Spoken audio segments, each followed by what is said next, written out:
자, 이어서 이제 27번 문제인데 첫 번째는 fx가 현재 절대값의 로그 2의 2-x야 설명되어 있고요. 그 다음에 또 하나는 gx가 현재 a의 마이너스 2분의 1의 x승이다 설명되어 있어요. 자, 그래프에 만난 점 중에서 x가 작은 점을 p라고 하고 x가 큰 점을 q라고 할 때 현재 보니까 그래프에 이렇게 나와 있단 말이야. 그쵸? 아, 작은 건 p, 큰 건 q. understand? 자, 여기 이해 갔어요. 자, 그랬을 때 현재 p는 y축에 있다 설명돼 있어. 그럼 한번 정리해 보자. 먼저 여기는 기존의 함수식이 뭘까 했는데 로그 2의 마이너스 x는요 이렇게 되는 겁니다. 로그 2의 마이너스 x. 로그 2x가 이렇게 된다면 y축 로그 2의 마이너스 x. 그러면 이 마이너스 x는 이렇게. y는 로그 2의 현재 2 마이너스 x 이게 되는 거죠. 거기에 절대값 하면 이렇게 튕겨 올라가기 때문에 아, 여기가 바로 y는 요것이 y는 마이너스 로그 2의 2 마이너스 x구나 라고 적어 주시면 되겠습니다. 자, 그리고 여기는 y는 로그 2의 2 마이너스 x다 설명해 주시고요. 그 다음에 여기가 바로 우리가 알고 있는 y는 gx, 즉 y는 a 마이너스 2분의 1의 x야 라고 설명해 주세요. 기억니은 디귿 진입 판정을 따지는 현재 이 합답형 문제를 풀 때는 항상 기억니은 디귿 보지 말고 먼저 최우선적으로 뭘 해야 돼? 아, 이거는 위에 있는 문장을 최적화 정리한다. 이 점을 꼭 기억하세요. 그러면 살짝 지워주고 문제에서 주는 건 이 p라는 좌표가 y축 위에 있다라고 설명했어. 여기는 미정계수 있을까 잘 모르겠지만 여기는 미정계수가 없잖아. 그쵸? x 대신에 얼마? 0을 넣어보자. 그러면 여기가 얼마 나온다? 아, 0,1 나오겠구나. 0을 넣어주면 로그 2의 2는 1이다. 이 되겠죠. 그럼 얘도 0,1을 지나야 되니까 0,1을 대입해보면 1은 a-2분의 1의 0승이야. 이 되는 거야. 그러면 여기가 1이니까 아, a가 바로 2구나 라는 것도 알 수가 있죠. 그래서 여기다가 살짝 여기다 2라는 값으로 바꿔줄게요. 자, 그 다음에 여기서 축과의 교점도 한번 구해봐야 돼요. x축과의 교점에 y가 얼마 나온다? 0 나올 거야. 그럼 x가 얼마다? 1이구나 라는 것도 아셔야 됩니다. 그래서 축과의 교점도 모두 구하자. 그러면 이 축과의 교점을 살짝만 이용해 본다면 요 살짝 1을 한번 올려볼까요? 그럼 이 좌표도 구할 수 있다. 그럼 여기 얼만데? 라고 하면 1 넣어봅시다. 1 넣어주시면 얼마 됩니까? 여기 지수함수니까 여기다 1 넣어야겠죠?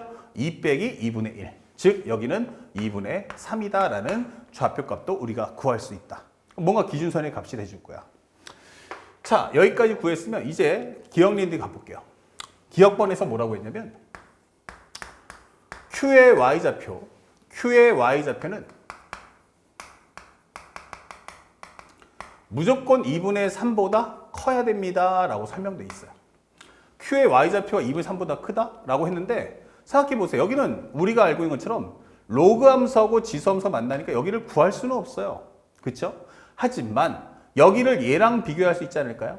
그러니까 우리가 여기서 2분의 3 그러면 이 2분의 3이 어딘가에서 나왔을 거야. 어딘가에서 나왔을 거야. 그럼 2분의 3 어디서 나왔겠어? 바로 이 좌표를 설명해 주는 겁니다. 아, 그럼 당연히 얘가 2분의 3이니까 그보다 위에 있겠죠? 아, 그러니까 Q는 2분의 3보다 크다는 이 말은 참이다 라고 설명을 해 주시면 되는 거야. 그 다음에 또 한번 가서 니은번에서 현재 PQ의 기울기는 현재 2분의 1보다 작습니다. 이게 되는 거야.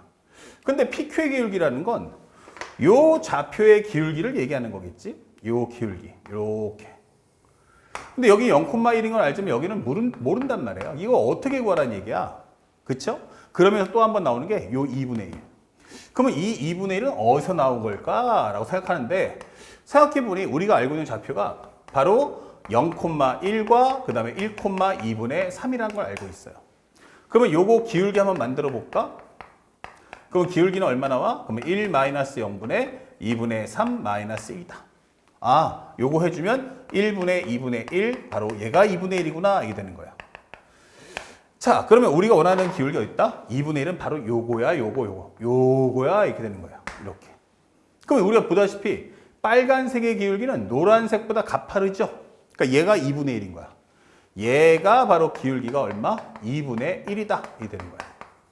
오케이. 그러면 얘보다 작겠구나라는 걸 확인할 수 있죠. 그래서 2분의 1보다 작다는 이 말은 참 이렇게 푸시면 되는 거야. 더불어서 우리가 확인해 볼 수 있는 건 얘가 기본적으로 우리가 알고 있는 지금 요것의 역함수 한번 구해보세요.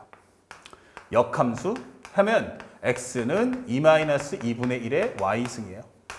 그러면 2분의 1의 y승은 무엇입니까? 바로 2-x다. 이렇게 설명할 수가 있죠. 그러면 정리했을 때 y라는 것은 로그 2분의 1의 2-x.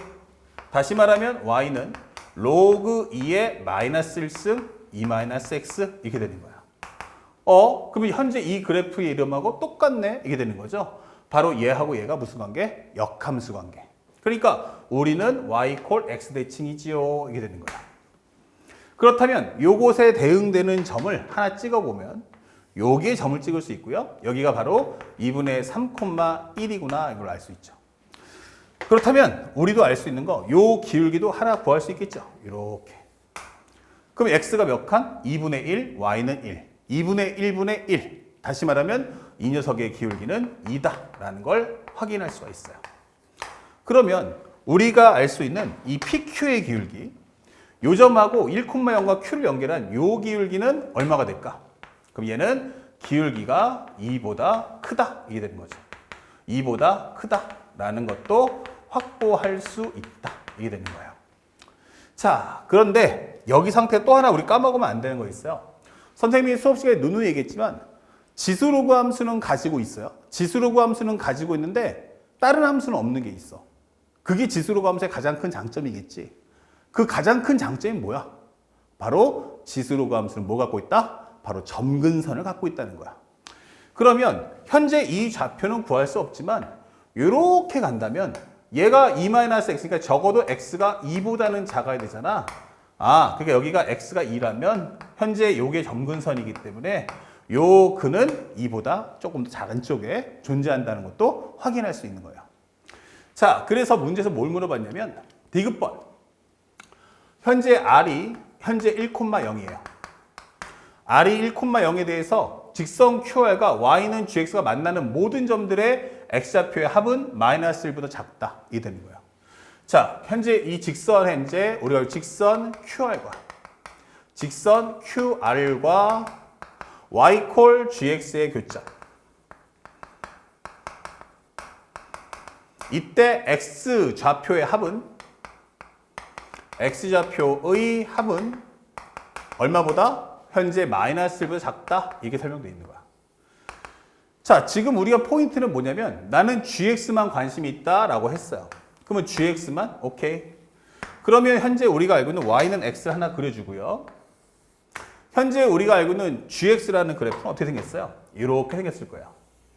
그쵸? 현재 이것이 y 콜 gx, 즉 y는 2의 -2분의 1의 x승이에요. 여기에 있는 좌표가 q예요. 여기가 좌표가 q. 그리고 여기가 이제 1,0에 해당하는 r값. 요렇게 지나가는 한 직선이 있어. 이게 되는 거예요. 그럼 만나는 게 여기도 있고 이렇게 만나면서 여기도 만나지 않겠어? 이게 되는 거죠. 맞습니다. 그런데 현재 우리가 알고 있는 여기를 편하게 알파, 베타라고 할게. 여기를 알파, 베타. 그쵸? 여기가 알파라고 한번 잡아볼게. 그러면 여기는 뭐가 되니? 베타. 이게 설명할 수 있단 말이에요. 근데 중요한 건 알파, 네모 해놓으면 문제에서 이 알파하고 베타의 합이 얼마보다? 현재 문제 주는 건 이 알파 더하기 베타의 합이 -1보다 작습니까? 라고 질문하겠다는 얘기예요. 두 근의 합이 -1보다 작다? 이게 맞아? 이게 되는데 이거는 우리가 알다시피 직선하고 지수함수의 교점이기 때문에 이건 연산을 할래야 할 수가 없단 말이에요. 그러면 이걸 어떻게 해야지 이 마이너스라는 값을 유추할 수 있을까? 이게 되는 거죠. 가장 중요했던 핵심은 뭐냐면 바로 이거죠. 생각해보니까 얘는 점근선이 있었어. x가 2보다 작아. 그러니까 이 알파라는 값은 얼마보다? 2보다 작구나. 이게 되는 거야. 그러면 얘가 바로 기준선이 되는 거야. 그러면 얘가 2인데 2에다가 얼마 더하면 -1이 될까? 2에다가 얼마 더하면 마이너스 될까? 그러면 -3이요. 맞아. 그러면 베타가 만약에 -3보다 작다면 요 알파 더하기 베타의 합은 얼마? -보다 작다는 거 아닌가? 이렇게 되는 거죠. 그러니까 나는 이제부터 요 값을 유추해 와라 이게 되는 거야. 아, 그러면 얘가 마이너스 3은 작다는 얘기구나. 그지? 그러면 현재 우리가 알고 있는 마이너스 3하고 비교해야 되는데 이걸 어떻게 구할까 했어요. 그러면 현재 우리가 방금 전에 했듯이 얘는 기울기가 얼마보다?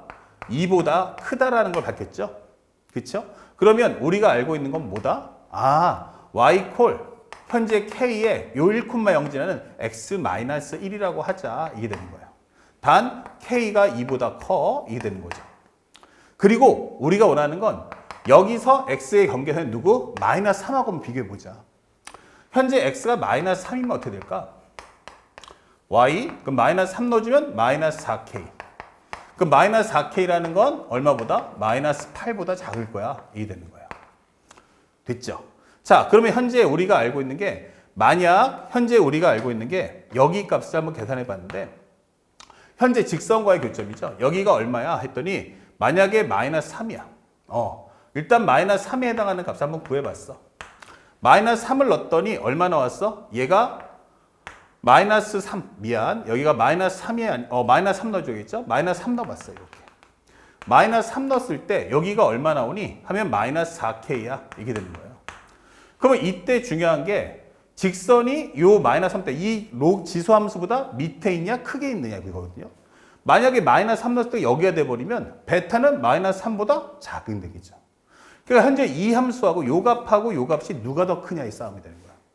그럼 만약에 지수함수 더 위에 있어 그러면 조금 더 후에 만날 거야 이게 되는 거 아니겠어요? 그래서 하나는 마이너스 3 넣었을 때 y값 하나 계산해 놓으시고 두 번째는 현재 우리가 알고 있는 y는 현재 a, 다시 말하면 2-2분의 1의 x에다가 x 대신에 마이너스 3을 넣자 이게 되는 거예요. 그러면 y는 2 빼기 2분의 1의 마이너스 3승. 그러면 얼마 나옵니까? 2 빼기 요거 넣어주시면 2분의 1의 마이너스 3승? 그럼 이거 8이잖아. 맞아요. 그러면 이것은 마이너스 6이야 이게 되는 거예요. 아, 여기가 마이너스 6이겠구나 이렇게 되는 거죠. 그러니까 똑같이 마이너스 3을 넣었는데 지수함수가 직선보다 위에 있단 말이에요. 그러면 우리는 그 이후에 만날 거야 이 되는 거죠. 그러니까 베타가 마이너스 3보다 작을 수밖에 없다는 거죠. 자, 그래서 이 말은 참이야 거짓이야 하면 바로 참이야. 그러니까 당연히 알파 더하기 베타는 마이너스 1보다 작을 수밖에 없다 이 설명이 되면서 디귿번도 참 이렇게 되는 거예요. 그래서 현재 여기서 우리가 냉정히 판단할 것은 첫 번째 지수로그 함수가 갖고 있는 가장 큰 장점 바로 무엇입니까? 점근선에 대한 해석을 명확하게 할 것. 두 번째, 그렇다면 우리가 첫 번째 해당하는 Q라는 것의 X좌표가 2보다 작은 쪽이니까 그러면 이 경계선의 값을 이용해서 풀어야 돼. 그러면 2보다 작아? 그러면 또 하나의 합이 얼마야? 마이너스 1이면 또 하나의 경계선은 마이너스 3일 때를 이용해서 문제를 풀자. 하지만 직선하고 지수는 연산이 안 되니까 바로 직선과 지수의 관계성을 따져서 마이너스 3을 넣었을 때의 대소비교를 통한 우리의 원하는 교점의 위치를 파악해 보자. 이렇게 문제에 접근하시면 되는 겁니다. 아시겠죠? 처음에는 많이 어려울 수 있지만 앞으로 남은 시간 동안 계속해서 이것을 쌓는 연습을 하시고 혹시라도 이 내용을 잘 모르겠다라고 하신 분들은 바로 반드시 앞에 있는 개념적 사고 수학원의 강의를 꼭 다시 한번 수강해 보시기 바랍니다. 아시겠죠? 자, 여기까지 해서 우리가 이제 지수로그 함수를 다 마쳤고 바로 본격적으로 연결해서 상학함수에 관련된 문제 풀이도 시작해 보도록 하겠습니다.